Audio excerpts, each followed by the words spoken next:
ورحمة الله وبركاته.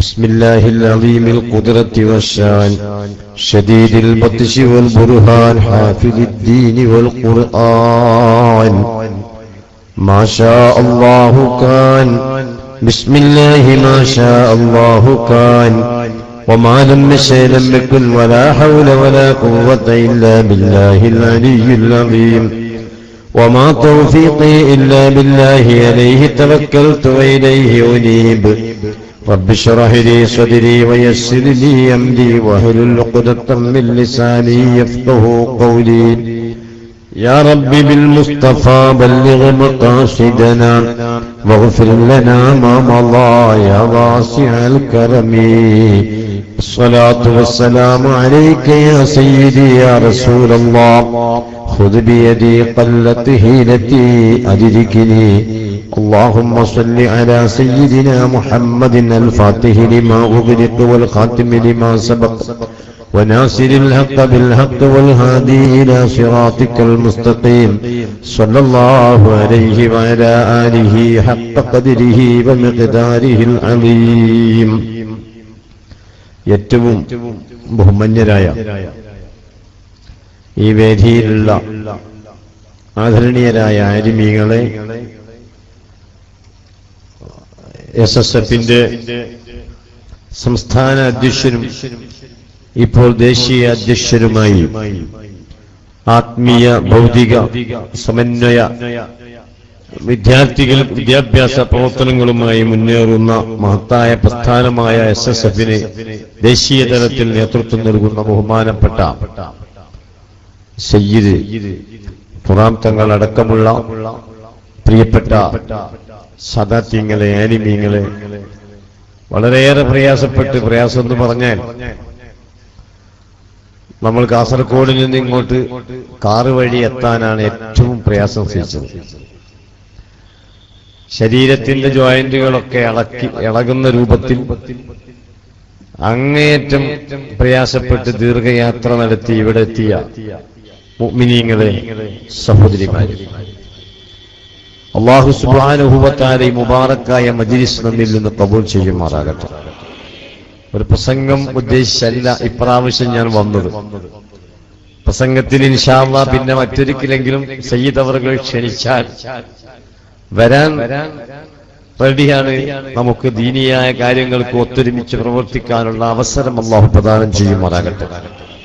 ബഹുമാനപ്പെട്ട തങ്ങളവറുകൾ ഫോൺ ചെയ്തുകൊണ്ട് ഒന്ന് വരണം, ഇവിടുത്തെ ദുആയിലൊന്ന് പങ്കെടുക്കാലോ എന്ന് പറഞ്ഞപ്പോ എനിക്കൊരുപാട് പ്രയാസങ്ങളും ബുദ്ധിമുട്ടുകളും ഒക്കെ ഉണ്ട്. എന്നാൽ അതെല്ലാം ഒന്ന് റാഹത്താകാൻ വേണ്ടി ദ്വാരിപ്പിക്കുക എന്ന നിലക്ക് ദുആ ലക്ഷ്യം വെച്ചുകൊണ്ട് മാത്രമാണ് ഇപ്രാവശ്യം ഞാൻ വന്നിട്ടുള്ളത്.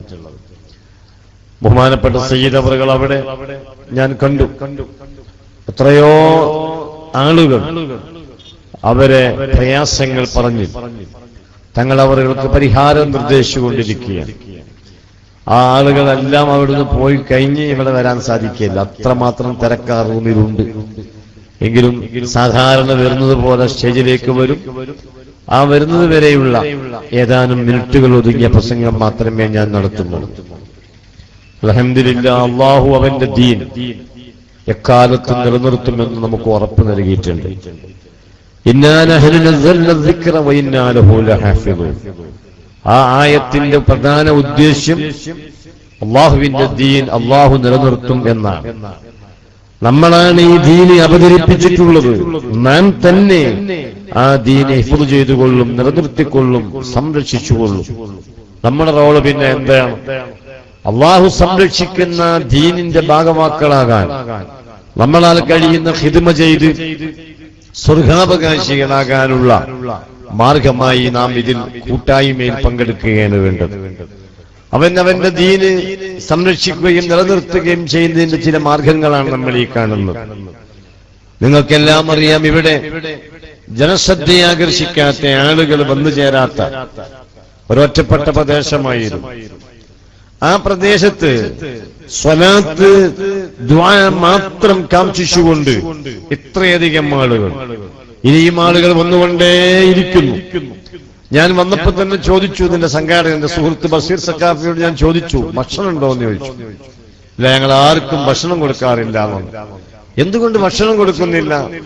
ഒന്ന്, ഭക്ഷണം കൊടുക്കാൻ ഇവിടെ ആളുകളെമ്പാടുമുണ്ട്. പക്ഷെ അത് വിതരണം ചെയ്യാൻ ഒരുപാട് പ്രയാസമുണ്ട്, പ്രത്യേകിച്ച് മഴക്കാലമാണ്. ഭക്ഷണം പ്രതീക്ഷിച്ച് നിങ്ങൾ ആരും ഇങ്ങോട്ട് വന്നിട്ടില്ല. നിങ്ങൾ പ്രതീക്ഷിച്ച് വന്നിരിക്കുന്നത് ആത്മീയമായ ഉയർച്ച മാത്രമാണ്. അല്ലാഹു വിശുദ്ധ ഖുർആനിൽ ഖുർആനെ സംബന്ധിച്ച് ഹുദൻ ലിന്നാസ്, ഖുർആൻ ജനങ്ങളെ സന്മാർഗത്തിലാക്കുന്ന ഗ്രന്ഥമാണെന്ന് പറഞ്ഞു. ആ സന്മാർഗം, ഖുർആനിക സന്മാർഗം, അതുദ്ദേശിച്ചുകൊണ്ട് മാത്രമാണ് വന്നത്. തീർച്ചയായും ഇതിന് വലിയ മഹത്തായ പ്രതിഫലം നിങ്ങൾക്ക് ലഭിക്കും. ഈ പ്രതീക്ഷ വെച്ചുകൊണ്ട് വന്ന നിങ്ങളുടെ ഈ കൂട്ടായ്മ വഴി അള്ളാഹുവിന്റെ മഹത്തായ തൗഫീഖ് കൊണ്ട് ഇവിടെ വരും കാലഘട്ടത്തിലെ ജനങ്ങൾക്ക് 2 വിദ്യാഭ്യാസവും ഒരുമിച്ച് പഠിക്കാൻ സൗകര്യമുള്ള വിദ്യാഭ്യാസ സമുച്ചയങ്ങൾ വരും. ഈ അടുത്ത കാലത്ത് അഹ്ലുസുന്നത്തി വൽ ജമാഅത്തിന്റെ നേതൃരംഗത്തുള്ള പലരുടെയും ചരിത്രം നാം നോക്കിയാൽ ഒരാളും ദീനിയായി സഹായിക്കാനില്ലാത്ത മേഖലകളിൽ അവർ വഴി ദീൻ ഹയാത്താവുകയുണ്ടായി. മലപ്പുറത്ത് നിങ്ങൾക്ക് അറിയാം, സയ്യിദ് ഇബ്രാഹിം ഖലീൽ ബുഖാരിയുടെ നേതൃത്വത്തിൽ മലപ്പുറത്ത് ഒരു സ്വലാത്ത് ആരംഭിച്ച വിഷയം. ആ സ്വലാത്തിന്റെ മാധുര്യം എങ്ങനെയാണ്? ബഹുമാനപ്പെട്ട സയ്യിദ് ഇബ്രാഹിം ഖലീൽ ബുഖാരി അവറുകൾ ഇന്ന് അദ്ദേഹം പ്രവർത്തിക്കുന്ന മഅദൻ എന്ന മഹത്തായ ഇസ്ലാമിക സമുച്ചയം, അതിന്റെ തൊട്ടടുത്ത് ആ സ്ഥലത്തിന്റെ പേര് കോണംപാറ എന്നായിരുന്നു. ആ സ്ഥലത്ത് അദ്ദേഹം അവിടുത്തെ മഹല്ല് കമ്മിറ്റിയുടെ കീഴിൽ മുദരിസായി വന്നു. ആ മുദരിസ് പള്ളിയിൽ ചെറിയ രൂപത്തിൽ ഒരു സ്വലാത്ത് തുടങ്ങി. ആ സ്വലാത്തിലേക്ക് ആളുകൾ വരാൻ തുടങ്ങി. അപ്പോൾ അവിടെ സ്വലാത്തിന്റെ വിരോധിയായ ഒരു മുബത്തദിയായ ഒരാൾ മരിച്ചു. നമ്മുടെ നേതാക്കന്മാർ, നമ്മുടെ മശായിഖന്മാർ പഠിപ്പിച്ചത്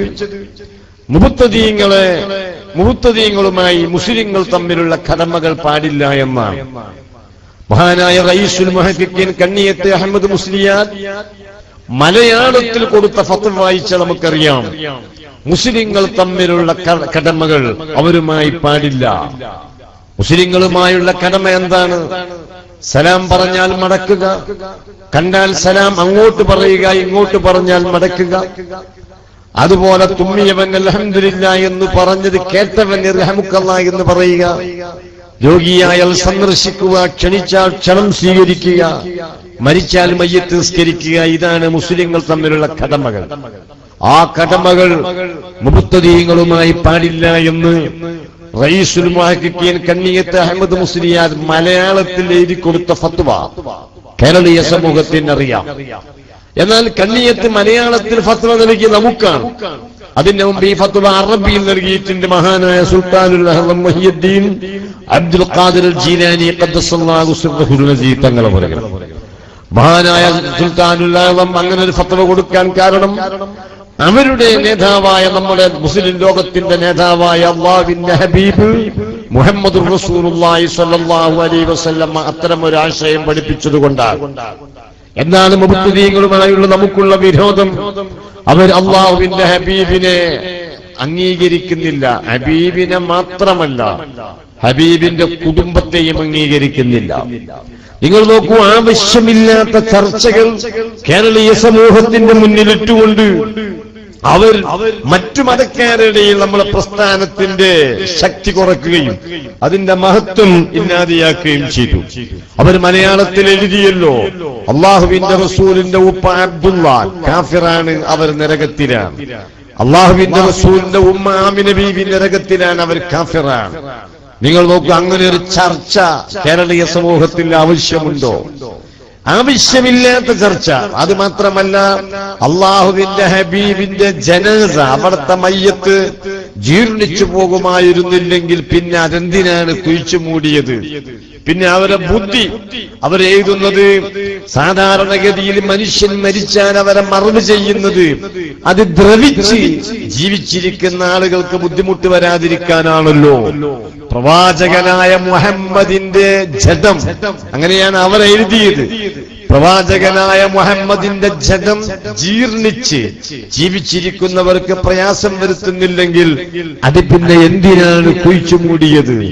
ഇങ്ങനെയൊക്കെ നല്ല നെയ്യിൽ പുരട്ടിയ സാഹിത്യത്തിൽ അവർ അവഹേളിച്ചിരിക്കുന്നത് അള്ളാഹുവിന്റെ ഹബീബായ നമ്മുടെ ചങ്കില ചോരയായ സയ്യിദുനാ മുഹമ്മദ് റസൂലുള്ളാഹി സ്വല്ലല്ലാഹു അലൈഹി വസല്ലമ തങ്ങളെയാണ്. ഇനി റസൂലുള്ളാഹിനെ ഇകഴ്ത്താൻ ഏതെങ്കിലും മലയാളത്തിൽ വാക്ക് ബാക്കിയുണ്ടോ? കഴിഞ്ഞില്ല. പ്രവാചകന്റെ ദീന് അങ്ങനെ തന്നെ അവതരിപ്പിക്കാൻ വേണ്ടി വന്ന, അത് പ്രചരിപ്പിക്കാൻ വേണ്ടി വന്ന ബഹുമാനപ്പെട്ട സുൽത്താനുൽ ആലം മുഹ്യിദ്ദീൻ അബ്ദുൽ ഖാദിർ ജീലാനിയെ പറ്റി ഇവരെന്താ എഴുതിയത്? ഇവരെഴുതിയത് ശ്രീ ശങ്കരാചാര്യന്റെ അദ്വൈത സിദ്ധാന്തങ്ങളെല്ലാം ശൈഖ് ജീലാനിയിൽ ദൃശ്യമാണ് എന്നാണ്. ശൈഖ്, നിങ്ങൾ നോക്കൂ, ശ്രീശങ്കരാചാര്യൻ ഏതെല്ലാം വിഷയങ്ങൾ കാഫറായിട്ടുണ്ടോ ആ വിഷയങ്ങളിലെല്ലാം മുഹീദ്ദീൻ ശൈഖ് കാഫറായി പോയിട്ടുണ്ട് എന്നാണ് കേരളത്തിലെ ബിദ്അഈ കക്ഷികൾ എഴുതുന്നതും പഠിപ്പിക്കുന്നതും. ആ വിഭാഗവുമായി മുസ്ലിങ്ങൾ തമ്മിലുള്ള കടമകൾ പാടില്ല എന്ന് പഠിപ്പിച്ചു. ആ പഠിപ്പിച്ചത് അതേമാതിരി അംഗീകരിച്ച് ദർസ് നടത്തുന്ന ആളാണ് സയ്യിദ് ഇബ്രാഹിം ഖലീൽ ബുഖാരി തങ്ങളവറുകൾ. മഹാനവറുകളെ ദർസ് നടത്തുന്ന മഹല്ലിൽ മലപ്പുറത്ത് കോണമ്പാറ എന്ന് പറഞ്ഞ സ്ഥലത്ത് ഇത്തരത്തിൽപ്പെട്ട മുബത്തദി മരിച്ചപ്പോ തങ്ങളവറുകൾ മയ്യത്ത് നിസ്കാരത്തിൽ നിന്ന് വിട്ടുനിന്നു. ആ ഒരൊറ്റ കാരണത്താൽ തങ്ങളെ ആ ദർസിൽ നിന്ന് പിരിച്ചുവിട്ടു എന്ന് പറഞ്ഞാൽ അവർ ചോദ്യം ചെയ്തു. അപ്പൊ തങ്ങൾ മാനസികമായി വിഷമിച്ചു. എന്റെ ഉപ്പാപ്പയായ അള്ളാഹുവിന്റെ റസൂലിനെ ഇകഴ്ത്തുന്ന ഒരാൾക്ക്, ആ സമൂഹത്തെ അംഗീകരിക്കുന്ന ആൾക്ക് ഞാനെങ്ങനെ നിസ്കരിക്കും? സ്വന്തം വാപ്പയെ ചീത്ത പറയുന്ന ആരെങ്കിലും മരണപ്പെട്ടാൽ നമ്മളാരെങ്കിലും അയാൾക്ക് മയ്യത്ത് നിസ്കരിക്കുമോ? എന്നാൽ എന്റെ ഉപ്പാപ്പയായ അള്ളാഹുവിന്റെ റസൂലിനെ തെറി പറയുന്ന പ്രസ്ഥാനത്തിന്റെ പ്രവർത്തകനായതുകൊണ്ട് എനിക്ക് ആ നിസ്കാരത്തെ സംബന്ധിക്കാൻ സാധ്യമായില്ല എന്ന് പറഞ്ഞു. ചുരുക്കി പറഞ്ഞ ആ ദർസ് അദ്ദേഹം അവിടുന്ന് ഒഴിവാകേണ്ടി വന്നു. ആ ദർസ് പിന്നെ അദ്ദേഹം നമുക്ക് യാതൊരു ചോയ്സും ഇല്ലാതിരുന്ന സ്ഥലത്ത് ഒരു ചെറിയ നിസ്കാര പള്ളിയിലേക്ക് മാറ്റുകയായിരുന്നു. ആ സ്ഥലത്തിന്റെ പ്രത്യേകത എന്താ അറിയോ നിങ്ങൾ? 40ാം വാർഷികം നടത്തുകയാണ് മലപ്പുറത്ത് ശുഹദാക്കളെ സാന്നിധ്യത്തിൽ വെച്ച് SYSന്റെ 40ാം വാർഷിക സമ്മേളനം. നിങ്ങൾ കാസർഗോഡ് നിന്നും അതുപോലെ മലബാറിന്റെ ഭാഗത്തു നിന്ന് വന്ന വാഹനങ്ങളെല്ലാം സമ്മേളന നഗരിയിലെ ആളുകളെ ഇറക്കി പാർക്ക് ചെയ്തിരുന്നത് ഇന്ന് മലപ്പുറത്ത് തങ്ങൾ നടന്ന മഅദിൻ എന്ന സ്ഥാപനത്തിന്റെ ഇന്ന് ആ റോഡ് സൈഡിലായിരുന്നു വാഹനങ്ങൾ പാർക്ക് ചെയ്തത്. സമ്മേളനം കഴിഞ്ഞ് പ്രവർത്തകന്മാർ തിരിച്ചു വരാൻ നോക്കുമ്പോ മിക്ക വാഹനത്തിന്റെയും സ്പീക്കർ സെറ്റ് അവർ ആരോ അയച്ചു മാറ്റിയിരുന്നു. മിക്ക വാഹനങ്ങളും അവർ പഞ്ചറാക്കിയിരുന്നു. ഞാൻ അതിന്റെ സ്വാഗത സംഘത്തിന്റെ ഒരു പ്രവർത്തകൻ എന്ന നിലയിൽ നേരം പുലരുന്നത് വരെയും പോലീസുകാരുടെ സഹായത്താൽ ആ വാഹനങ്ങളെ കേടുപാട് തീർത്ത് ഞങ്ങൾ ആ നഗരിയിൽ നിന്ന് പോയത് നേരം പുലർന്ന ശേഷമാണ്. ആ നിലയ്ക്ക് അഹ്ലുസുന്നത്തി വൽ ജമാഅത്തിന്റെ ഒരു പരിപാടിക്ക് വരുന്നവരുടെ വാഹനം പാർക്ക് ചെയ്യാൻ പോലും പറ്റാത്ത ഒരു സ്ഥലമായിരുന്നവരെങ്കിൽ ഒരു മുബത്തദിക്ക് മയ്യത്ത് നിസ്കരിക്കാത്തതിന്റെ പേരിൽ ഒഴിവായി മഹാനവറുകൾ ദർസ് തുടങ്ങി പിന്നീട് സലാത്ത് സ്ഥാപിച്ച മഅദിൻ സ്ഥലം ഇന്ന് നിങ്ങൾ നോക്കൂ. ഇന്നവിടെ ഏകദേശം 13,000-ലേറെ കുട്ടികൾ പഠിക്കുന്നുണ്ട്. നിങ്ങൾ ആലോചിക്കണം, അങ്ങനെ ഒരു ഭാവി നിങ്ങൾ ഇവിടെ കാണുന്നുണ്ടോ? തീർച്ചയായും നിങ്ങൾക്ക് കാണാം. എന്നെ ഏറ്റവും സന്തോഷപ്പെടുത്തിയത് ഈ പരിപാടി നടക്കുന്ന നഗരി മാത്രം 7 ഏക്കർ ഭൂമിയുണ്ടെന്നാണ്. നിങ്ങളൊന്ന് ഒത്തുപിടിച്ചാൽ അൽഹംദുലില്ലാ മലപ്പുറം മഅദിൻ സലാത്തിനാൽ അസ്ഥിവാരം തീർത്ത സ്ഥാപനമാണെങ്കിൽ ആ നിലക്കൊരു മഹത്തായ ഇസ്ലാമിക സമുച്ചയം തീർച്ചയായും ഇവിടെ ഉണ്ടാകും. അത് ഉണ്ടായി കാണാൻ നമുക്ക് അല്ലാഹു തആല തൗഫീഖ് നൽകുമാറാകട്ടെ. നമ്മുടെ മക്കൾക്കും പേരമക്കൾക്കും അത് അനുഭവിക്കാൻ അല്ലാഹു തആല തൗഫീഖ് നൽകുമാറാകട്ടെ. നമ്മൾ ഇനി അധ്വാനിക്കുന്നൊക്കെ നമ്മുടെ മക്കളെ കുട്ടികൾക്ക് വേണ്ടിയാണ്, നമ്മുടെ മക്കൾക്ക് വേണ്ടിയോ പേരമക്കൾക്ക് വേണ്ടിയാണ് നമ്മുടെയൊക്കെ അധ്വാനം. അതുകൊണ്ട് എന്റെ പ്രിയപ്പെട്ട സഹോദരന്മാരെ ഞാൻ ശ്രദ്ധിച്ചു, ഇവിടെ ബഹുമാനപ്പെട്ട സയ്യിദ് അവറുകളുടെ പ്രസംഗത്തിൽ ബഹുമാനപ്പെട്ട ഖമറുൽ ഉലമ EP ഉസ്താദിനെ 2 പ്രാവശ്യം പരാമർശിച്ചപ്പോൾ ഈ സദസ്സിൽ വലിയ സന്തോഷം ഞാൻ പ്രകടമായി കാണുകയുണ്ടായി. എന്താണ് അങ്ങനെ ഒരു പ്രകടനം നിങ്ങളെ മുഖത്ത് അങ്ങനെ ഒരു സന്തോഷമുണ്ടാകാൻ കാരണം?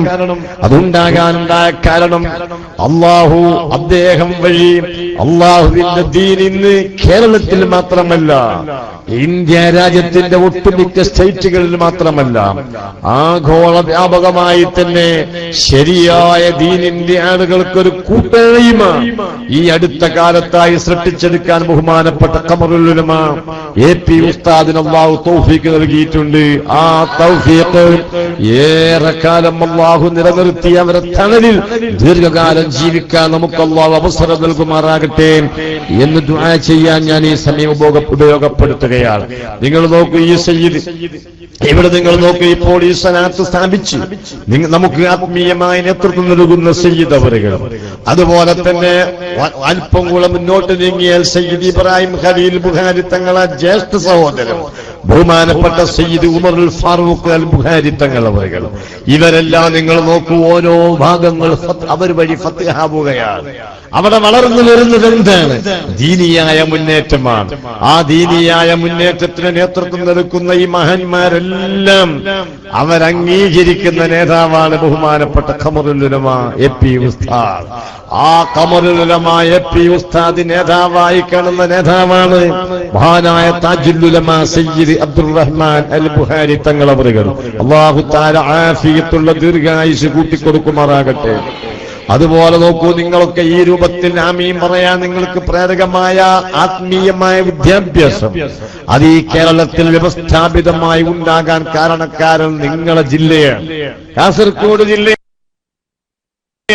നിങ്ങളിപ്പോ കാസർഗോഡ് ജില്ല കഴിഞ്ഞ് സ്റ്റേറ്റും കഴിഞ്ഞ് കർണാടകയിലേക്ക് പിന്നെ നീണ്ടു നിൽക്കുന്ന ഒരു സ്ഥലമാണിത്. എന്നാൽ ഈ കാസർഗോഡ് ജില്ലക്ക് ഒരുപാട് മഹത്വമുണ്ട്. എന്താണ് ഈ മഹത്വം?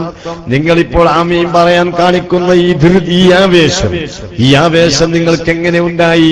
നിങ്ങൾക്ക് മതപഠനം ഉണ്ടായത് കൊണ്ടാണ്. ആ മതപഠനം എവിടെ നിന്ന് കിട്ടി? മദ്രസകളിലാണ്.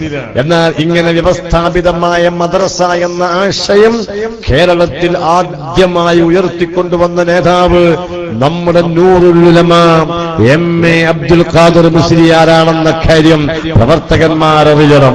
അല്ലാഹു തആല അന്ന് അദ്ദേഹം സമസ്തയുടെ മുഖപത്രത്തിൽ ഒരു മുതഅല്ലിമായ 16 വയസ്സുകാരനായ മുതഅല്ലിം, ആ മുതഅല്ലിം മദ്രസ വ്യവസ്ഥാപിതമായി തുടങ്ങേണ്ട ആവശ്യകതയെ പറ്റി ഒരു കുറിപ്പ് എഴുതുകയുണ്ടായി. ആ കുറിപ്പാണ് ഇന്ന് കേരളത്തിലും 10,000-കണക്കിന് മദ്രസകൾ ഉണ്ടാകാൻ കാരണമായത്. ഇന്നും നിങ്ങൾ നോക്കൂ, നേരത്തെ മാതിരി കോഴിക്കോട്ടേക്ക് മീറ്റിംഗിന് വരാൻ സൗകര്യപ്പെടുന്നില്ലെങ്കിലും ശാരീരികമായ പ്രയാസമുണ്ട്. എന്നിട്ടും ഇന്നും മഹാനവറുകളാണ് കേരളത്തിലെ വിദ്യാഭ്യാസ പ്രവർത്തനത്തിനെ നിയന്ത്രിക്കുന്നതെന്ന കാര്യം നാം മുറിക്കേണ്ടതുണ്ട്. നിങ്ങളെല്ലാവരും ആത്മാർത്ഥമായി ആമീൻ പറയണം. മഹാനായ എം.എ. ഉസ്താദ്, നമ്മുടെ പ്രിയങ്കരനായ നൂറുൽ ഉലമ, അല്ലാഹു അവർക്ക് നമുക്ക് ദീനിയായ നേതൃത്വം നൽകാനുള്ള ആരോഗ്യമുള്ള ആഫിയത്തുള്ള ദീർഘായുസ് അല്ലാഹു കൂട്ടി നൽകുമാറാകട്ടെ. അവിടത്തെ തണൽ നമുക്ക് അല്ലാഹു ഏറെക്കാലം നമുക്കും അനുഭവിക്കാൻ അല്ലാഹു തൗഫീഖ് നൽകുമാറാകട്ടെ. കാസർഗോഡിന് വീണ്ടും പ്രത്യേകതയുണ്ട്. മാലിക് ഇബ്നു ദീനാർ അന്ത്യവിശ്രമം കൊള്ളുന്ന ഒരു പ്രത്യേകതയാണ്. എന്നാൽ ആ മാലിക് ഇബ്നു ദീനാറിന്റെ ചാരത്ത് ഖാദിയും മുതദ്ദിസുമായി ജോലി ചെയ്തിരുന്ന ബഹുമാനപ്പെട്ട ഇ.കെ. ഹസൻ മുസ്ലിയാർ നവ്വറല്ലാഹു മർഖദഹു. പ്രിയപ്പെട്ട സഹോദരന്മാരെ, എ.പി. ഉസ്താദിന്റെ നേതൃത്വം അംഗീകരിക്കുന്ന സുന്നികൾക്ക് ഇന്നുള്ള ദീനിയായ ആവേശമില്ലേ? ആ ആവേശം നമുക്ക് നൽകുന്നതിന് കഠിനാധ്വാനം ചെയ്ത നേതാവായിരുന്നു കാസർഗോഡ് ഖാദിയായ ഇ.കെ. ഹസൻ മുസ്ലിയാർ നവ്വറല്ലാഹു മർഖദഹു. അദ്ദേഹത്തിന്റെ വഫാത്ത് ദിനം ഈ ശവ്വാൽ മാസം 24 തീയതി നിങ്ങൾ പ്രത്യേകമായി ഓർക്കണം. നമ്മുടെ മിക്ക കലണ്ടറുകളിലും നമ്മുടെ മിക്ക നേതാക്കന്മാരുടെയും വഫാത്ത് ദിനങ്ങൾ നമ്മൾ കൊടുത്തിട്ടുണ്ട്. അത് കൊടുക്കാനുണ്ടായ കാരണം അന്ന് നമ്മുടെ ഓഫീസുകളിലും മദ്രസകളിലും പള്ളികളിലും നമ്മൾ ഒരുമിച്ച് കൂടണം. എന്നിട്ട് ആ നേതാവിനെ നമ്മൾ സ്മരിക്കണം. ആ നേതാവിന് വേണ്ടി ദുആ ചെയ്യണം. ആ നേതാവിനെ മുൻനിർത്തി നമ്മുടെ കാര്യങ്ങൾക്ക് വേണ്ടി അല്ലാഹുവിനോട് നമ്മൾ ദുആ ചെയ്യണം. അതുകൊണ്ട് ഈ വരുന്ന ശവ്വാൽ 24 ആദർശ കേരളത്തിന്റെ ആവേശമായിരുന്ന മഹാനായ കെ ഹസൻ മുസ്ലിയാരും നമ്മെ കണ്ണീരിലായിട്ടിക്കൊണ്ട് നമ്മോട് വിട പറഞ്ഞ ദിനമാണ്. അപ്പൊ ഞാൻ പറയുന്നത്, നിങ്ങൾക്ക് ഈ ആവേശത്തിനൊക്കെ കാരണം അങ്ങനെയും ചില അടിവേരുകളുണ്ട്. ആ അടിവേരുകളാണ് നിങ്ങൾക്ക് ഈ ദീനിയായ ആവേശം നൽകിയത്. മാത്രമല്ല, ഈ കെ ഹസൻ മുസ്ലിയാരെ നാമം കേൾക്കുമ്പോൾ തന്നെ അള്ളാഹുവിന്റെ ഹബീബിനെ തെറി പറയുന്ന പുത്തൻ പ്രസ്ഥാനക്കാരുടെ വെറുപ്പ് നമ്മുടെ ശിരസ്സിൽ ഉതിർന്നു വരും. എന്താണതിന് കാരണം? എനിക്ക് നല്ല ഓർമ്മയുണ്ട്. 1983 ഏപ്രിൽ മാസം 14 ഇശാമഗ്രിബിന്റെ ഇടയിലാണ് ഈ കെ ഹസൻ മുസ്ലിയാർ വഫാത്താകുന്നത്. അന്ന് ശവ്വാൽ 24 മഹാനായ ഈ കെ ഹസൻ മുസ്ലിയാർ കുറച്ചുകാലം മംഗലാപുരം ഹോസ്പിറ്റലിൽ ഉണ്ടായിരുന്നു. ഇവിടെ നിന്നാണ് അദ്ദേഹത്തെ കോഴിക്കോട്ടേക്ക് മാറ്റിയത്. കോഴിക്കോട് മെഡിക്കൽ കോളേജിലെ പേവാടിൽ ദിവസങ്ങളോളം ഹസൻ മുസ്ലിയാർ ചികിത്സയിലായി കഴിഞ്ഞു. നിങ്ങൾ നോക്കൂ, ഒരു VIP ആയ ഒരു നേതാവ്, ഒരു പ്രസ്ഥാനത്തിന്റെ സ്റ്റേറ്റ് പ്രസിഡന്റ്, അദ്ദേഹത്തിന് രോഗം കലശലായാൽ എന്തെങ്കിലും ഒന്ന് ആകുന്നതിന് മുമ്പ് ഡിസ്ചാർജ് ചെയ്യൽ സാധാരണ പതിവില്ല. പക്ഷേ ഹസൻ മുസ്ലിയാർ അവിടെയും പതിവ് തെറ്റിച്ചു. അദ്ദേഹത്തെ ഡിസ്ചാർജ് ചെയ്തു. ആസ്പത്രിയിലെ സൂപ്രണ്ട് നമ്മുടെ നേതാക്കന്മാരുമായി സംസാരിച്ച അടിസ്ഥാനത്തിൽ ഡിസ്ചാർജ് ചെയ്യുകയാണുണ്ടായത്. എന്താണ് കാര്യം? ഒന്ന്, അദ്ദേഹത്തിന്റെ രോഗം കലശലായി തുടരുകയാണ്. മറ്റൊന്ന്, അവിടെ പ്രവർത്തകന്മാരാൽ ഹോസ്പിറ്റലിന്റെ പേവാടും പരിസരവും നിറഞ്ഞു കവിഞ്ഞതിനാൽ അവിടത്തെ ദൈനംദിന പ്രവർത്തനങ്ങൾ തടസ്സപ്പെടുകയാണ്. അത്രമാത്രം ആകാംക്ഷയോടുകൂടെ പ്രവർത്തകന്മാർ ഹസൻ മുസ്ലിയാരുടെ ആരോഗ്യനില അറിയാൻ വേണ്ടി രാപ്പകൽ വ്യത്യാസമില്ലാതെ അവിടെ തടിച്ചുകൂടിയതിനാൽ ആശുപത്രിക്ക് അതിന്റെ പ്രവർത്തനങ്ങളുമായി മുന്നോട്ടു പോകാൻ പ്രയാസം വരുന്നു. അതുകൊണ്ട് വീട്ടിൽ കൊണ്ടുപോകണമെന്നും പറഞ്ഞതുകൊണ്ടാണ് 1983 ആഗസ്റ്റ് മാസം 14 ഉച്ച സമയത്ത് ഒരു വൈകുന്നേര സമയത്ത് അദ്ദേഹത്തെ വീട്ടിലേക്ക് നാം കൊണ്ടുപോകുന്നത്. വീട്ടിലേക്ക് എത്തുമ്പോൾ മഗ്രിബ് നിസ്കാരത്തിന്റെ ബാങ്ക് വിളിക്കുന്ന സമയമാണ്. ഹസൻ മുസ്ലിയാർ വുളു എടുപ്പിച്ച് ഇരുന്നു കൊണ്ട് നിസ്കാരം പൂർത്തിയാക്കിയ ശേഷം തന്റെ കുടുംബത്തിന്റെ, തന്റെ മുത്തഅല്ലിമീങ്ങളും തന്റെ ശിഷ്യന്മാരും അതുപോലെ തന്റെ പ്രവർത്തകന്മാരുമായി ആളുകളോട് അല്പം ഒന്ന് പുറത്തേക്ക് ഇറങ്ങി നിൽക്കാൻ പറഞ്ഞു. എന്തിനാണത്? ദിവസങ്ങളായി ആലിമീങ്ങളുടെയും മുത്തഅല്ലിമീങ്ങളുടെ ഇടയിലായതുകൊണ്ട് ഭാര്യമാരോട്, 2 ഭാര്യമാരുണ്ട് അദ്ദേഹത്തിന്, ഭാര്യമാരോടും മക്കളോടും കാര്യങ്ങൾ സംസാരിച്ചിട്ട് കുറച്ച് ദിവസങ്ങളായി. അതുകൊണ്ട് അവരോട് അല്പനേരം സംസാരിക്കാൻ, അവരോട് സംസാരം കഴിഞ്ഞ് അവരോട് പോകാൻ പറഞ്ഞ ശേഷം ഹസൻ മുസ്ലിയാർ തേൻ ഉണ്ടോ എന്ന് ആവശ്യം ചോദിക്കുകയുണ്ടായി. അങ്ങനെ തേനിന്റെ കുപ്പി കൊണ്ടുവന്ന് അദ്ദേഹത്തിന്റെ വലത് കൈയിലേക്ക് തേൻ ഒഴിച്ചു കൊടുത്തപ്പോ ആ തേനിങ്ങനെ കൊച്ചു കുട്ടിയെപ്പോലെ അതിങ്ങനെ നുണച്ചുകൊണ്ടാണ് ബഹുമാനപ്പെട്ട ഈ കെ ഹസൻ മുസ്ലിയാർ കണ്ണടച്ചത് ഇശാമഗ്രിബിന്റെ ഇടയിൽ. അങ്ങനെ നിങ്ങൾ നോക്കൂ, കലിമ ചൊല്ലി ആ തേൻ രുചിച്ചുകൊണ്ട് മരിക്കുന്ന ഈ കെ ഹസൻ മുസ്ലിയാർക്കാണ് കേരള സ്റ്റേറ്റ് നദ്വത്തുൽ മുജാഹിദിന്റെ സംസ്ഥാന പ്രസിഡന്റ് നേരിട്ട് കത്ത് കൊടുത്തയച്ചത്. ഹസൻ മുസ്ലിയാരെ, നിങ്ങൾ ഇപ്പോൾ കാഫിറാണ്, അതുകൊണ്ട് നിങ്ങൾ ഷഹാദത്ത് കലിമ ചൊല്ലിയാൽ രക്ഷപ്പെടും. നിങ്ങൾ നോക്കൂ സഹോദരന്മാരെ, കാസർഗോഡ് ചില പരിസര പ്രദേശങ്ങളിൽ മഹല്ല് ജമാഅത്ത് കമ്മിറ്റിക്കാരുടെയും മറ്റുള്ളവരുടെയും ശ്രദ്ധക്കുറവ് കൊണ്ടോ മറ്റോ മുഹത്തദീങ്ങളുടെ പ്രവർത്തനങ്ങൾ വ്യാപകമായി കൊണ്ടിരിക്കുന്നു എന്നാണ് ഞങ്ങൾ മലപ്പുറത്ത് കിട്ടുന്ന റിപ്പോർട്ട്. നിങ്ങൾ ആലോചിക്കണം, ഈ ദീനീ പ്രവർത്തകന്മാർ അനുവദിക്കാൻ പറ്റുമോ? മുബത്തദീങ്ങൾ നമ്മുടെ ഏരിയയിലേക്ക് പ്രവേശനം നൽകാൻ നമ്മൾ അവരെങ്ങനെയാണ് തടയേണ്ടത്? ആദർശപരമായിട്ടാണ് തടയേണ്ടത്. നമ്മുടെ പഴയകാല നേതാക്കന്മാർ നമുക്ക് പഠിപ്പിച്ചു എന്ന ആശയങ്ങളുണ്ട്. നമ്മുടെ മാതാപിതാക്കൾ നമുക്ക് കിട്ടിയ ആദർശങ്ങളുണ്ട്. ആ ആദർശങ്ങൾ അനുസരിച്ച് ജീവിച്ചുകൊണ്ട് നമ്മുടെ വീടുകളിലേക്കും നമ്മുടെ പരിസരങ്ങളിലേക്കും മുബത്തദീങ്ങൾക്ക് പ്രവേശനം നൽകാൻ അവസരം നൽകാതെ നമ്മൾ മുന്നോട്ട് പോകേണ്ടതുണ്ട്. നിങ്ങൾ നോക്കൂ, എത്രമാത്രം മുസ്ലിം സമുദായത്തോടുള്ള വിരോധമാണ് അവർ കാണിച്ചത്. നമ്മുടെ പ്രിയങ്കരനായ നേതാവ് ഹസൻ മുസ്ലിയാർ ഏതെങ്കിലും ഒരു സാധാരണ പള്ളിയിലെ ഒരു മുസ്ലിയാരല്ല. അദ്ദേഹം കേരള സംസ്ഥാനത്ത് പ്രവർത്തിക്കുന്ന, നിങ്ങൾ നോക്കൂ, 6000-ഓളം യൂണിറ്റുകളിലായി 10 ലക്ഷക്കണക്കിന് പ്രവർത്തകന്മാരെ അണിനിരുന്ന ഒരു മഹത്തായ പ്രസ്ഥാനമാണ് SYS എങ്കിൽ ആ SYSന്റെ സംസ്ഥാന പ്രസിഡന്റ് 20 20,000-ലേറെ കുഞ്ഞുങ്ങൾ പഠിക്കുന്ന കാരന്തൂർ മർക്കസ് അടക്കം നൂറുകണക്കിന് ഇസ്ലാമിക സമുച്ചയങ്ങളുടെ സംഘടനയാണ്, പ്രസ്ഥാനമാണ് സമസ്ത കേരള സുന്നി യുവജന സംഘം. അതിന്റെ സ്റ്റേറ്റ് അധ്യക്ഷനാണ് ഇ കെ ഹസൻ മുസ്ലിയാർ. അദ്ദേഹം വഫാത്താകുന്ന ആ തക്കം നോക്കി നീ കാഫിറാണ്, അതുകൊണ്ട് ഷഹാദത്ത് കലിമ ചൊല്ലിയാൽ നീ രക്ഷപ്പെടുമെന്ന് പറഞ്ഞ് കത്തയച്ചത്. നമ്മുടെയൊക്കെ നാട്ടിൽ സാധാരണഗതിയിൽ നോട്ടീസ് കീറുന്ന ചില പയ്യന്മാരുണ്ട്. അത് നമ്മൾ വിഷയമാക്കാത്തത് അങ്ങാടിപ്പിള്ളരുന്ന എന്റെ മലപ്പുറത്തുകാർ അവരെ പറ്റി പറയൽ, അവര് നോട്ടീസുകൾ നമ്മൾ കാര്യമാക്കാറില്ല. അങ്ങനത്തെ ഏതെങ്കിലും ഒരു പയ്യനാണോ ഈ കത്ത് കൊടുത്തയച്ചത്? കേരള നിതുവത്തുൽ മുജാഹിദിന്റെ അന്നത്തെ സംസ്ഥാന പ്രസിഡന്റാണ്. ഔദ്യോഗിക ലെറ്റർ ഹെഡില് ഹസൻ മുസ്ലിയാർ കാഫിറാണെന്ന് പറഞ്ഞ് കത്ത് കൊടുത്തയച്ചത്. പ്രിയപ്പെട്ട സഹോദരന്മാരെ, ഈമാനുള്ള ഒരു മനുഷ്യന് നിങ്ങൾ നോക്കൂ, ഈ പുത്തൻ പ്രസ്ഥാനക്കാരുള്ള വെറുപ്പ് അവസാനിപ്പിക്കാൻ കഴിയുമോ? അത് തീരാവുന്ന ഒരു പ്രശ്നമാണോ? നമ്മുടെ ഈ കാസർഗോഡ് ദീനിയായ നേതൃത്വം നൽകി ഇവിടെ ഇന്ന് കാണുന്ന ഇസ്ലാമിക ചൈതന്യത്തിന് കാരണമായി വർത്തിച്ച മഹാനായ ശൈഖുനാ ഇ കെ ഹസൻ മുസ്ലിയാരും ഖലിമ ചൊല്ലി തേൻ ചോദിച്ചു വാങ്ങി കുടിച്ചു മരിച്ചുപോയ ആ ഹസൻ മുസ്ലിയാർ മരിക്കുന്ന തക്കം നോക്കി അദ്ദേഹത്തെ മാനസികമായി പീഡിപ്പിച്ചില്ലേ ഈ പുത്തൻ പ്രസ്ഥാനക്കാർ?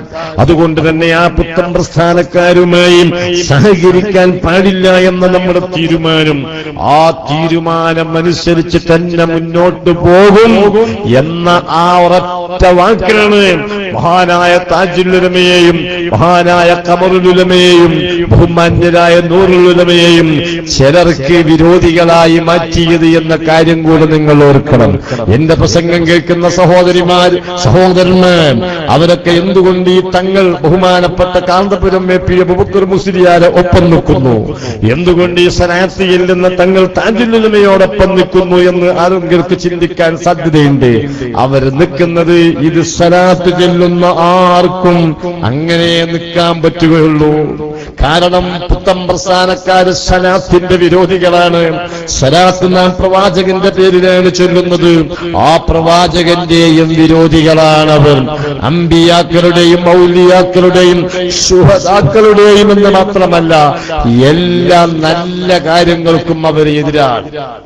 നിങ്ങൾ നോക്കൂ, ഇപ്പൊ നമ്മള് വാപ്പ ഏറ്റവും നാം ബഹുമാനിക്കുന്ന നമ്മുടെ വാപ്പ, ആ വാപ്പ മരിച്ച ദിവസം, വാപ്പ മരിച്ചു നമ്മളെല്ലാം അങ്ങോട്ടും ഇങ്ങോട്ടും പിരിഞ്ഞുപോയി. പിന്നീട് മക്കളും പേരമക്കളും ഒക്കെ ഒരുമിച്ച് കൂടുന്ന ദിവസം, വാപ്പ മരിച്ച ദിവസം, അത് ആണ്ട് ദിനം എന്ന് പറയും. അന്ന് നമ്മൾ കുടുംബക്കാരൊക്കെ ഒരുമിച്ച് കൂടിയപ്പോൾ ഒരു നല്ല ഭക്ഷണമൊക്കെ ഉണ്ടാക്കി ആ ഭക്ഷണം കഴിച്ച് വാപ്പാക്ക് വേണ്ടി നമ്മളൊന്ന് ദ്വാരന്ന് പോകുമ്പോ അതെത്ര സന്തോഷം നമ്മുടെ കുടുംബത്തിലുണ്ടാക്കുന്നു. എങ്കിൽ ആ ഒരു നല്ല കൂട്ടായ്മ പോലും പാടില്ല എന്നാണ്. ഞാൻ അരീക്കോടാണ് എന്റെ നാട്, അവിടെയാണ് ഇവരുടെ തറവാട്. അവർ നിങ്ങൾ നോക്കുമല്ലോ, കേരളത്തിൽ ഒരൊറ്റയാള് സുന്നികൾ കാഫിറാണെന്ന് എഴുതിയിട്ടുള്ളൂ, അയാൾ അരീക്കോട്ടുകാരനാണ്. നിങ്ങൾ ആലോചിക്കണം, അവരുടെ ഇടയിൽ നിന്ന് വന്നൊരു വ്യക്തി, ഒരു ആളെന്ന നിലയിൽ ഞാൻ നിങ്ങൾ നോക്കുക, അവരനുഭവിച്ചറിഞ്ഞ ഒരു വ്യക്തിയാണ്.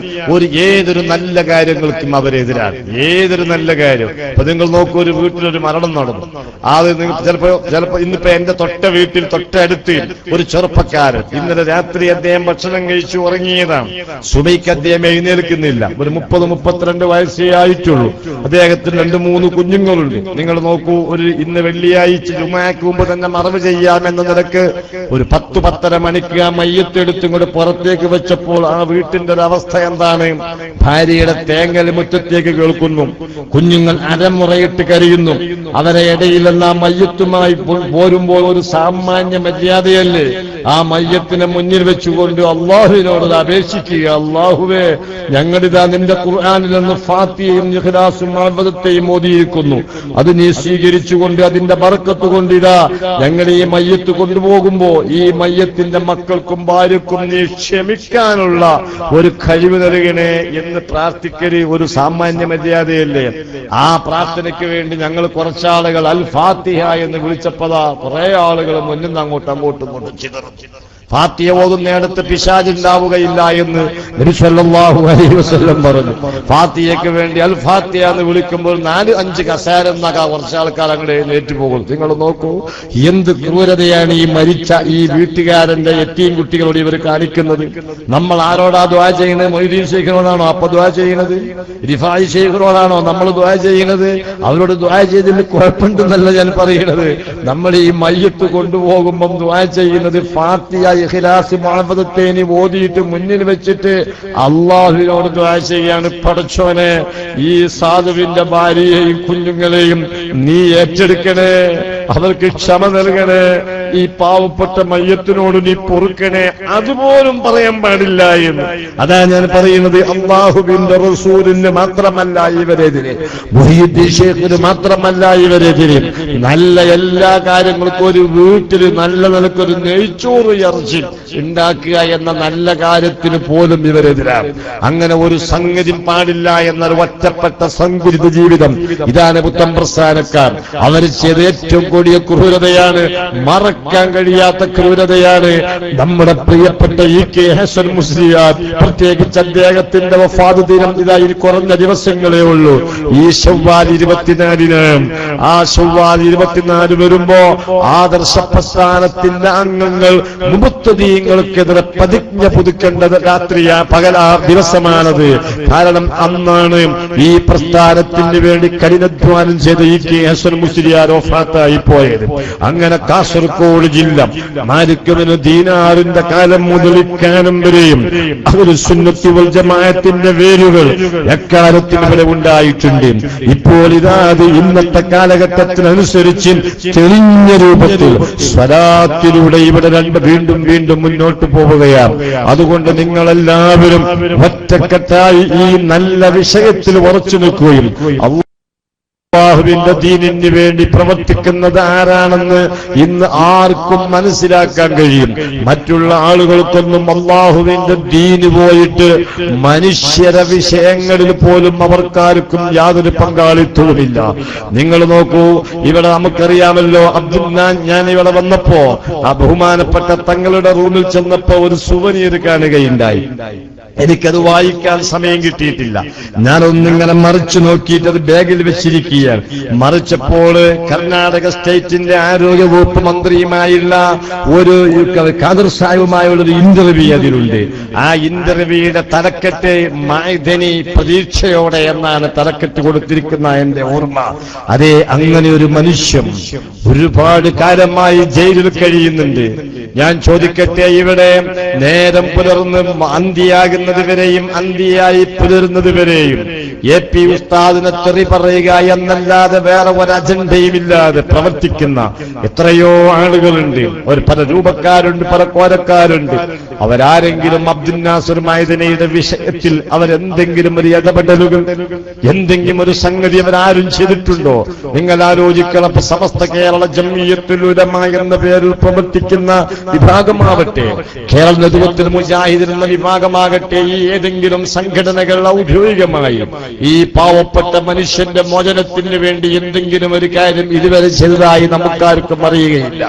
അതേസമയത്ത് AP ഉസ്താദ് ആ വിഷയത്തിൽ എത്രത്തോളം ഇടപെട്ടു എന്ന് ചോദിച്ചാൽ അദ്ദേഹത്തെ ജയിലിൽ പോയി കാണുക മാത്രമല്ല, കർണാടക സ്റ്റേറ്റ് മുഖ്യമന്ത്രിയെയും ആഭ്യന്തരമന്ത്രിയെയും ആഭ്യന്തര സെക്രട്ടറിയും കണ്ട് നിവേദനം കൊടുത്തു എന്ന് മാത്രമല്ല, അവരോട് അദ്ദേഹത്തിന്റെ വിഷയത്തിൽ നന്നായി ഇടപെടണമെന്ന് നേരിൽ കണ്ട് ആവശ്യപ്പെടുകയും ഇന്ത്യൻ പ്രതിരോധ മന്ത്രിയുടെയും ഇന്ത്യൻ ആഭ്യന്തരമന്ത്രിയുടെയും ഇന്ത്യൻ പ്രധാനമന്ത്രിയുടെയും ശ്രദ്ധയിൽ ആ വിഷയം കൊണ്ടുവന്ന് അദ്ദേഹത്തിന് ചികിത്സയ്ക്ക് വേണ്ടിയുള്ള ഒരു ജാമ്യമെങ്കിലും വാങ്ങിക്കൊടുക്കുന്നതുവരെയും വിശ്രമിക്കാത്ത നേതാവാണ് മഹാനായ ഖമറുൽ ഉലമ കാന്തപുരം AP അബൂബക്കർ മുസ്ലിയാർ. നിങ്ങൾ ആലോചിക്കൂ, അത് കേരളത്തിലും കർണാടക സ്റ്റേറ്റിലുമൊക്കെ പത്രം വായിക്കുന്ന മനുഷ്യർക്കറിയുന്ന കാര്യമാണ്. അതുപോലെ നിങ്ങൾ നോക്കൂ, നമ്മുടെ ഇവിടുത്തെ ജീവിതത്തിന്റെ പ്രൗഢി എന്ന് പറഞ്ഞാൽ ഗൾഫ് ഗൾഫ് മലയാളികളുടെ വിയർപ്പിന്റെ ഗന്ധമുള്ള പണമാണെങ്കിലും അത് ഏകദേശം ഒടുങ്ങുമെന്ന ഘട്ടം അഥവാ സൗദി അറേബ്യയിലെ നിത്താഖാത്ത് വിഷയം.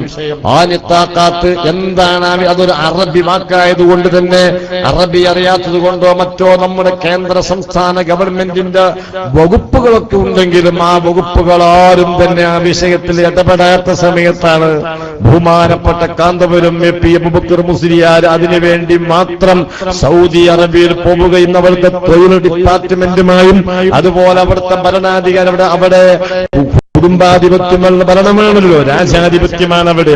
ആ രാജാക്കന്മാരെയൊക്കെ കണ്ട് ഈ മുസ്ലിം ഇന്ത്യ രാജ്യത്തെ പാവപ്പെട്ട തൊഴിലാളികൾ ഹലാലായ ഭക്ഷണം തേടി വന്നവരാണെന്നും അവരെ സംരക്ഷിക്കാൻ ആവശ്യമായ കാര്യങ്ങൾ ചെയ്യണമെന്നും നേരിട്ടവരെ ബോധ്യപ്പെടുത്തിയെന്ന് മാത്രമല്ല, തിരിച്ചെത്തിയ ശേഷം നിത്താഖാത്ത് നിയമം കൊണ്ട് കേരളത്തിന് എന്താണെന്ന് അവിടെ ജോലി ചെയ്യുന്ന മലയാളികളെ ബാധിക്കുന്ന പ്രശ്നം എന്താണെന്ന് ഇവിടെ പറഞ്ഞ് ഇവിടുത്തെ മന്ത്രിമാരെ ആ വിഷയത്തിൽ ബോധവാന്മാരാക്കിയ ഒരേ ഒരു നേതാവ് അത് കാന്തപുരം MP അബൂബക്കർ മുസ്ലിയാർ മാത്രമേ ഉള്ളൂ. ഇവിടെ വേറെ എത്ര മുസ്ലിയാക്കന്മാരുണ്ട്? അവരൊക്കെ സൗദി അറേബ്യയിൽ ജോലി ചെയ്യുന്നവരെ പണം കൊണ്ട് സ്ഥാപനം നടത്തുന്നവരും ശമ്പളം വാങ്ങുന്നവരുമാണ്. ആ ഒരു വിഷയത്തിൽ അവരാരും നമ്മൾ ഇടപെട്ടത് കാണുന്നില്ല. അതുപോലെ നിങ്ങൾ നോക്കൂ, 2 വർഷത്തോളമായി ആസാമിൽ നമുക്കറിയാമല്ലോ, അവിടുത്തെ പാവപ്പെട്ട ജനങ്ങൾ തെരുവിന്റെ മക്കളായി അവരവഹേളിക്കപ്പെടുകയാണ്. അവർ ഇന്നും സ്വന്തം കുടിലിലേക്ക് മടങ്ങിപ്പോകാൻ കഴിയാത്ത രൂപത്തിൽ തിരിച്ചറിയൽ കാർഡ് പോലും നഷ്ടപ്പെട്ടതിനാൽ രണ്ടാമതൊരു വീടുണ്ടാക്കാനുള്ള പ്രതീക്ഷ പോലുമില്ലാതെ എത്രയാളുകൾ നമ്മുടെ പ്രധാനമന്ത്രി പോലും പറഞ്ഞു 3.5 ലക്ഷം ജനങ്ങൾ ഭവനരഹിതരായിട്ടുണ്ട്.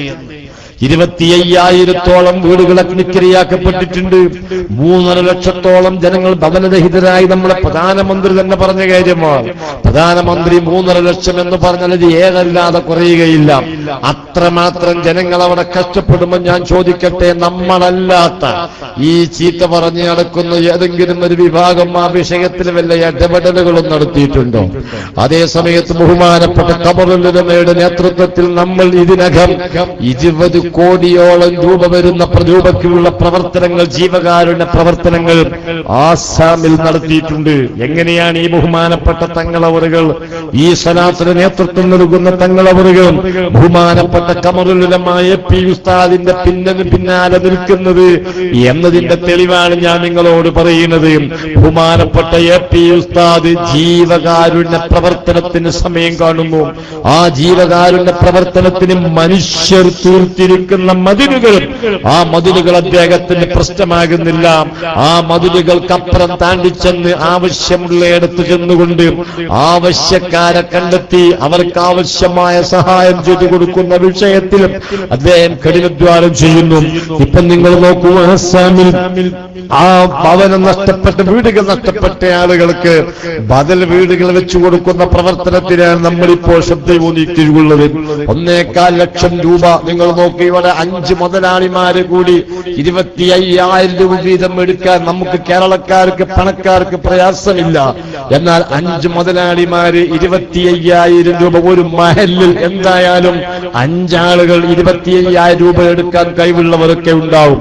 അങ്ങനെ ഒരു 5 പേര് 25,000 രൂപ വീതം എടുത്തൊരു മഹല്ല് കമ്മിറ്റിയുടെ കീഴിൽ ആസാമിൽ നമ്മൾ ഉണ്ടാക്കിക്കൊണ്ടിരിക്കുന്ന ഒരു വീട് സ്പോൺസർ ചെയ്യാവുന്നതാണ്. ഉസ്താദ് നമ്മളോട് ആവശ്യപ്പെടുന്നു. നമ്മുടെ ഈ ബഹുമാനപ്പെട്ട നമ്മുടെ നേതാക്കന്മാരുടെ നേതൃത്വത്തിലുള്ള പ്രവർത്തനങ്ങൾ അവിടെ നടന്നു വരികയാണ്. അതുപോലെ നിങ്ങൾ നോക്കൂ, സച്ചാർ കമ്മീഷൻ റിപ്പോർട്ടിൽ നമ്മൾ ഏറ്റവും പിന്നോക്കം നിൽക്കുന്ന ഒരു സ്റ്റേറ്റ് എന്ന് വരപ്പെടുത്തി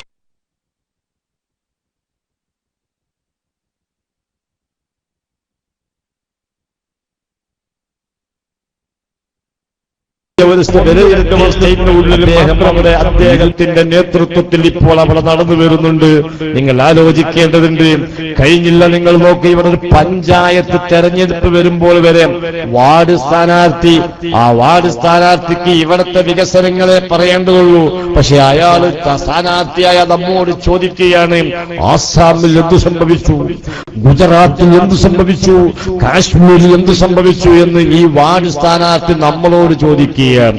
തിരിച്ച് ഈ പ്രസംഗം കഴിഞ്ഞു പോകുമ്പോ ഈ വാർഡ് സ്ഥാനാർത്ഥിയോട് എന്താണ് അവിടെ സംഭവിച്ചതെന്ന് ചോദിച്ചാൽ അദ്ദേഹത്തിന് അറിയുകയില്ല. കാരണം അവരാരും അവിടെ പോയി നോക്കിയിട്ടില്ല.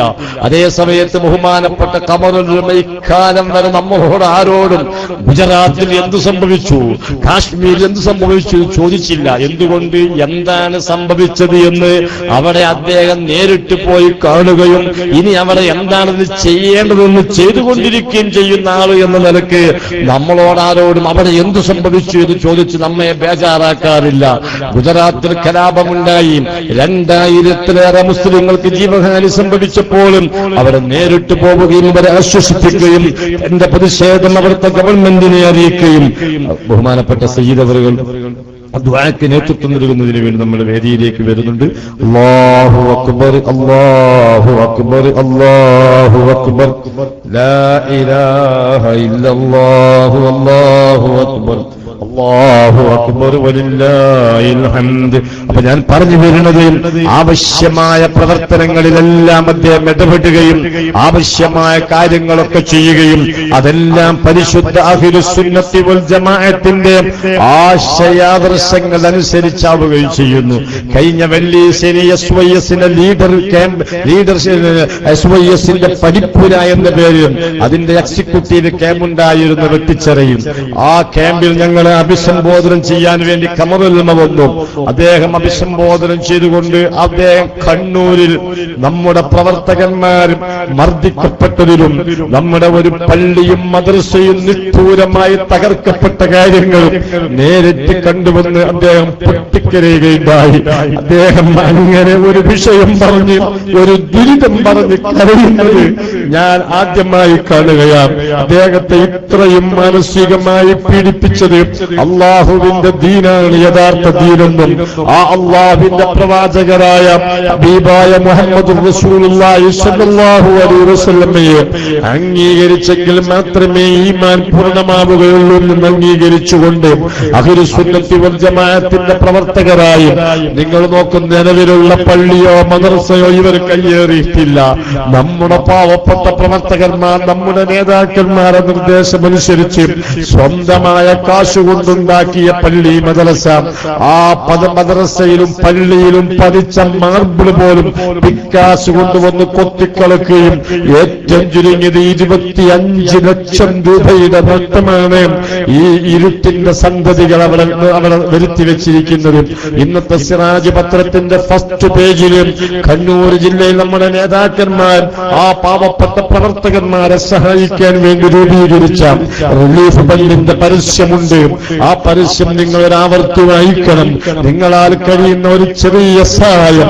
അല്ലാഹുവിന്റെ പള്ളിയാണ് ഇരുട്ടിന്റെ സന്തതികൾ തകർത്തിരിക്കുന്നത്. അത് രണ്ടാമത് പുനഃസ്ഥാപിക്കുന്നതിനും മദ്രസയുടെ അറ്റകുറ്റപ്പണികൾ തീർക്കുന്നതിനും ഇവിടെ മംഗലാപുരം ഹോസ്പിറ്റലിൽ 2 പ്രവർത്തകന്മാർ, അതിൽ ഒരു പ്രവർത്തകൻ വളരെ ഗുരുതരമാണ്. അവരുടെ ചികിത്സിക്കുന്നതിന് വേണ്ടിയുമാണ് ആ ഫണ്ട് പ്രഖ്യാപിച്ചിരിക്കുന്നത്. ഞാൻ അതല്ല ഇപ്പോൾ പറയുന്നത്, നിങ്ങൾ സഹകരിക്കണം. അതെല്ലാം പറഞ്ഞുകൊണ്ട് അദ്ദേഹം പൊട്ടിക്കരഞ്ഞു. ഞങ്ങളോട് അദ്ദേഹം പറഞ്ഞത് എന്താണ്? എനിക്കെന്റെ പ്രവർത്തകരോട് പറയാനുള്ളത്, ഒരാളും അക്രമത്തിലേക്ക് പോകരുത്, ഗീബത്ത് പറയരുത്, നമീമത്ത് പറയരുത്. മരണം നമുക്ക് മരിച്ചു പോകേണ്ടവരാണെന്ന ബോധം എല്ലാവർക്കും ഉണ്ടാകണം. അതുകൊണ്ട് അള്ളാഹുവിനെ പേടിച്ച് തഖ്വയിലധിഷ്ഠിതമായി ജീവിക്കണം. നാം ഒരാളെയും ഗീബത്ത് പറയരുത്, ഒരാളെയും തെറി പറയരുത്, ഒരാളെയും ആക്രമിക്കരുത്. അള്ളാഹുവിന്റെ ദീനിന്റെ ആളുകൾക്ക് അതൊന്നും പറഞ്ഞ പണിയല്ല എന്നെല്ലാം പറഞ്ഞ് അദ്ദേഹം അവിടുന്ന് വിട പറഞ്ഞു. പിറ്റേന്ന് രാവിലെ ഞായറാഴ്ച സിറാജ് പത്രം നോക്കുമ്പോ അദ്ദേഹം ജോർദാനിലാണ്, അഥവാ വെട്ടിച്ചറയിൽ അദ്ദേഹം പോയിരിക്കുന്നത് ജോർദാനിലേക്കാണ്. അവിടെ അഹ്ലുൽ ബൈത്തിനെ പറ്റി അവിടുത്തെ ഗവൺമെന്റ് നടത്തുന്ന ഒരു സെമിനാർ ഉണ്ട്. അതിൽ പ്രബന്ധം അവതരിപ്പിക്കാൻ അദ്ദേഹം പോയിരിക്കുന്നത്. അങ്ങനെ ആഗോള വ്യാപകമായി പരിശുദ്ധ അഹ്ലുസുന്നത്തി വൽ ജമാഅത്തിന് വേണ്ടി പ്രവർത്തിക്കുകയും നേതൃത്വം നൽകുകയും ചെയ്യുന്ന ഒരു വലിയ നേതൃത്വം നമുക്കുണ്ട്. ആ നേതൃത്വത്തിന്റെ കീഴിൽ കഴിയുന്ന നമ്മളാണ് ഈ സ്വലാത്തുകളും ദിക്റുകളും ദുആകളും നടത്തുന്നത്.